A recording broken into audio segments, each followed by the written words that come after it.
కొన్ని బ్రెయిన్‌లో multiple things run అవుతున్నప్పుడు దేని మీద కూడా కాన్సంట్రేషన్ చేయలేం కదా! బ్రెయిన్ అంతా కూడా క్లట్టర్డ్‌గా ఉంటది. ఊరికే ఓవర్ థింక్ చేస్తాము. ఏం చేద్దాం అనుకున్నా సరే ఇంట్రెస్ట్ రాదు, ఫోకస్ రాదు. బ్రెయిన్ అండ్ బాడీ 2 కూడా సపోర్ట్ చేయవు. ఇలా నాకు చాలా సార్లు జరిగింది. నా ఒపీనియన్ ఏంటి అంటే వన్స్ మనం మన బ్రెయిన్‌ని డీక్లటర్ చేస్తేనే మనకు ప్రశాంతంగా ఉంటది. దేని మీద అయినా సరే ఫోకస్ వస్తది.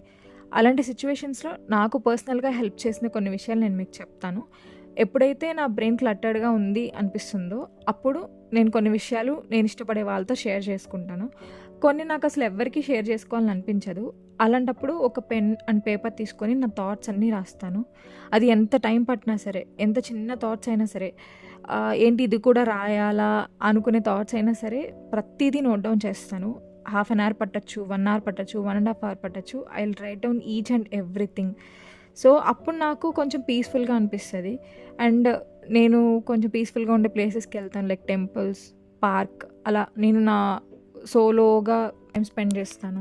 ర్యాండమ్ పీపుల్‌తో మాట్లాడతాను. నాకు నచ్చిన ఫుడ్ తింటాను. మూవీస్ చూస్తాను. అప్పుడు నేను ఏదైతే సిట్యుయేషన్స్ నన్ను బాదర్ చేస్తున్నాయో, ఆ సిట్యుయేషన్స్‌ని చూసే పర్స్పెక్టివ్ అనేది మారుతదనమాట. నా బ్రెయిన్‌కి కొంచెం రిఫ్రెషింగ్‌గా ఉంటది. అండ్ ఆ డిస్టర్బెన్స్ అనేది ఖచ్చితంగా తగ్గుతది. ఇన్ కేస్ మీరు కూడా ఇలాంటి సిట్యుయేషన్స్ ఫేస్ చేసుండుంటే try these methods.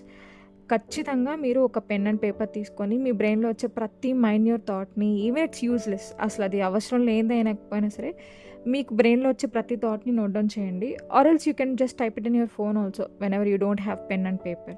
Okay. Random పీపుల్‌తో మాట్లాడండి. అలా వాక్‌కెళ్ళండి. మీకిష్టమైన వాళ్ళతో టైమ్ స్పెండ్ చేయండి. You will definitely feel better. I hope మీకు ఈ వీడియో హెల్ప్ అవుతుందని అనుకుంటున్నాను. Thank you so much for watching.